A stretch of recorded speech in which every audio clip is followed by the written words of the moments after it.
For over 20 years, Human Rights Watch has been documenting conditions for children in the context of armed conflict. We've done reports on nearly 20 conflict countries around the world. And earlier this year, we undertook our research here in Nigeria because we were alarmed at the statistics that we were seeing from the United Nations regarding the number of children in military detention because of alleged involvement with Boko Haram. In fact, in 2017, UN data indicate that there were more children in military detention here in Nigeria than in any other country in the world. Since January of 2013, the UN reports that over 3,600 children, both boys and girls, have been detained by the military for their alleged association with Boko Haram. Now, based on our interviews, arrests of these children are often made on the basis of weak or even no evidence. Some of the children we interviewed described Boko Haram attacks on their villages, but that when they fled to seek safety, they were arrested as Boko Haram suspects. One boy told us that he was detained for more than 2 years because he was alleged to have been selling yams to Boko Haram. Other children were told that they were arrested because they fled their villages too late, and some girls who have been forcibly married to Boko Haram, instead of being returned to their families, were sent to military barracks. Some of these children were detained for a few months, others for a year or 2 years. As Anyeche said, we even interviewed children who had been detained for more than 3 years. The vast majority of these children are never charged with a crime. None of the children we interviewed ever saw a judge. None of them ever were taken to court. Only one of the children we spoke to thought that they saw someone who may have been a lawyer. Authorities never notified their families that they had been detained, and when children asked to call their families, they were denied. In fact, some of the children told us that once they were released, they discovered that their families presumed that they were dead because they had no information. Many of these children felt doubly victimized, first by Boko Haram because of attacks on their villages or on their families, and then by their own government for being subjected to military detention. After their initial arrest, some of these children were detained in local detention facilities, but all of the children we interviewed were eventually sent to Giwa Barracks, which is the main military detention center in Maiduguri in Borno State.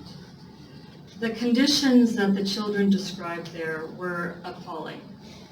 We heard about severe overcrowding with 250 or 300 detainees in a cell 10 meters by 10 meters. They said there was so little room that they couldn't, that at night they had to sleep on their sides, one pressed against the other. One said, "You couldn't put a finger between us." Other children described a situation like razor blades in a pack. As you've heard from Anyeche and you saw in the video, young children are often detained. One of the boys featured was the 10-year-old that we described who was detained when he was only 5. And many of the detainees said that commonly in the children's cell they would see children of 7 or 8. In a cell for women and girls, you often saw babies and toddlers who were being detained with their parents. The sanitation was horrendous. Children described hundreds of detainees sharing a single open toilet with an overpowering stench. Some said that they weren't allowed showers for weeks at a time. Food and water was often inadequate, and many children said they went hungry and lost weight. Some said that after visits by the Red Cross, conditions improved. They got more food, more water, more access to showers, but that was uneven. Many of you know the heat in Maiduguri often exceeds 40 degrees, and the children said it was so hot in their cells that detainees would often faint from the heat. About half of the children said that they saw dead bodies carried from cells by soldiers. In one case, a boy that we interviewed said that his brother died at Giwa shortly after he arrived, but that when he was released later, months afterwards, he discovered authorities had never told his parents. So he was the one who had to tell his parents that his brother was dead. About half of the children that we interviewed said that they were beaten, either initially after their arrest by authorities or once they arrived at Giwa barracks. For example, one girl who had been forced to marry a Boko Haram soldier and then was captured during a military attack said that soldiers beat her and other girls with their belts, calling them Boko Haram wives. Others were beaten if they denied involvement with Boko Haram. Some of the boys were held in a cell that was designated just for children under the age of 18, but some of them were detained with adults for even a year at a time. Girls were detained in a female cell together with women and young children. Several of the girls that we spoke to described what they believed to be sexual harassment or exploitation by guards. For example, soldiers taking girls out of their cell for long periods of time. We heard that authorities provided no education, no activities, no recreation for the children. Some of the children who had previously gone to school provided informal lessons for other children. But otherwise, the children had nothing to do but to sit, pray, and in some cases, watch TV. One boy was detained for more than 3 years, and he told us, "It was very sad for me to be there for so long, doing nothing." Overcrowding meant that the children had no room for physical activity, and some said that they developed sores on their bodies from long periods of sitting or lying on the hard ground.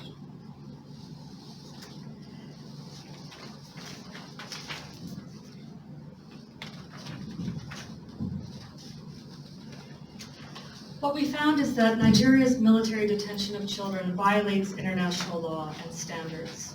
Core international principles say that children affected by armed conflict, including children who have been abducted or recruited, should be treated primarily as victims. The priority should be rehabilitation and education, not prison. These children belong in school, not military detention. On July 10, we wrote to the Chief of Army Staff, sharing our findings and asking for a response from the authorities regarding the military detention of children. But to date, we've received no reply. Yesterday, we met directly with the Minister of Defense to share the report and discuss our findings and our recommendations. Now, in our report in 2017, and last year it was 481, we welcome that progress, but we urge the government to do more. We have two main recommendations for the Nigerian authorities. The first is to immediately end military detention of children and transfer any remaining children to civilian child protection authorities. The second recommendation is that Nigeria should sign and implement a UN handover protocol to ensure the swift transfer of all children from military to civilian custody for family reunification, rehabilitation, and community reintegration.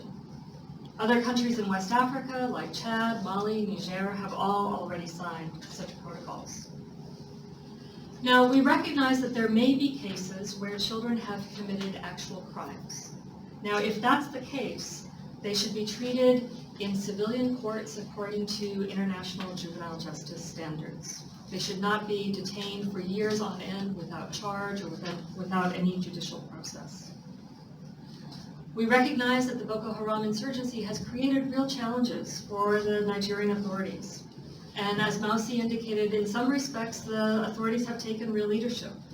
For example, in 2015, Nigeria endorsed the Safe Schools Declaration, which commits the government to take steps to keep schools, teachers, and students safe during conflict.